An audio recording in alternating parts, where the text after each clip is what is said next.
हमारे साथ अमरीश सक्सेना साहब मौजूद हैं।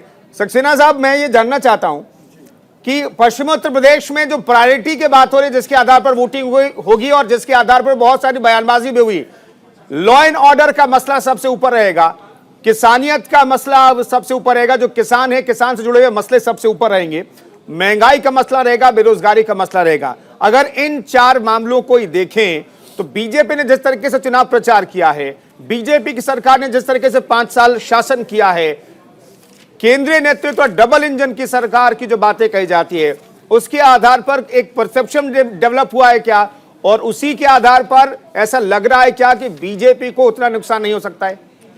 देखिए, अगर हम परसेप्शन की बात करें तो आप जो कह रहे हैं वो काफ़ी हद तक सही है, लेकिन अगर सच में आंकड़ों की बात करें तो जो नेशनल क्राइम कंट्रोल ब्यूरो है, आप उसके आंकड़े उठाकर देख लीजिए, यूपी में अपराध बढ़ा है।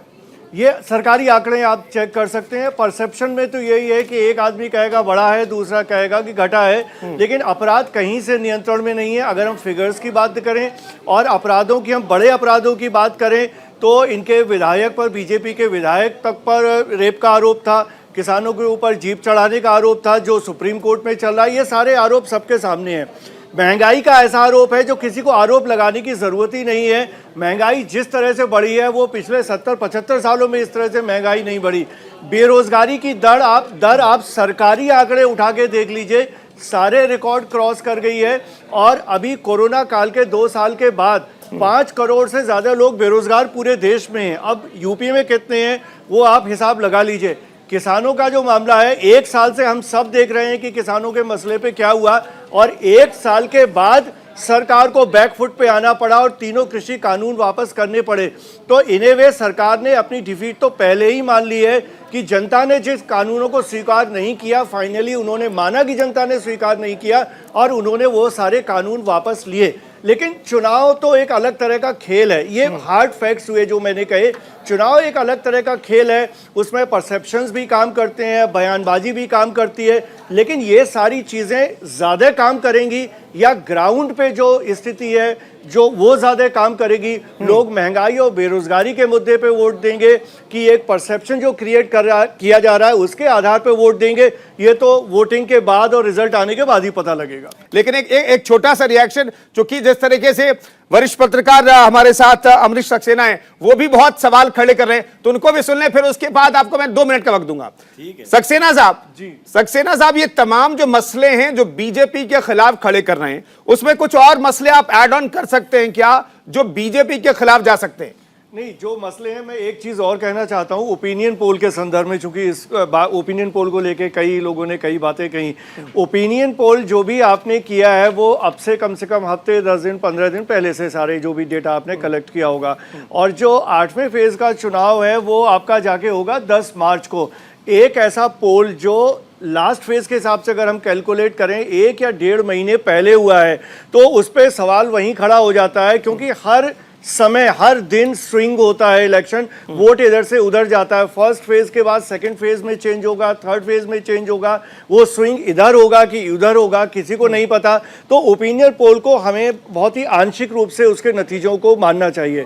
दूसरी बात, जितने भी मुद्दों की बात हुई है, अगर अपराध की बात करें तो एक सबसे मुख्य बात मैं कहना चाहता हूं कि यूपी में जितने भी पुलिस ने एनकाउंटर्स किए हैं जिसमें ह्यूमन राइट कमीशन के सामने भी मामले गए हैं। दूसरा, अगर अपराध को आपको देखना है तो आपको कन्विक्शन रेट के हिसाब से देखना होगा, अरेस्ट के हिसाब से नहीं देखना होगा। बेरोजगारी को अगर देखना है तो CMIE के आंकड़े सबके सामने, आप उनको देख सकते हैं।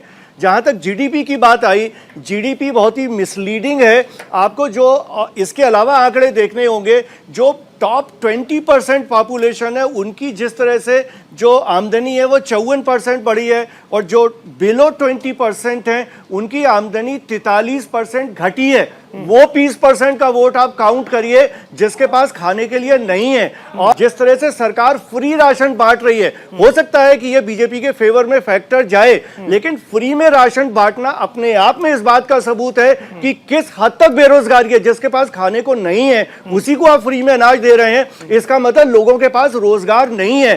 तो जो महंगाई है और बेरोजगारी है, इसका अंडर करंट चलेगा, वो आपको और हमें किसी को दिखाई नहीं देगा, वो फाइनली आपको नतीजे नतीजों में दिखाई देगा। बिल्कुल सक्सेना साहब, आप ह्यूमन राइट की बात आप कर रहे थे और मामलों की बात कर रहे थे, तो 2017 से पहले भी टॉप पर उत्तर प्रदेश था ह्यूमन राइट वायलेशन के मामले में। पुलिस उसके लिए भी बदनाम थी पहले भी, अब भी हो सकती है।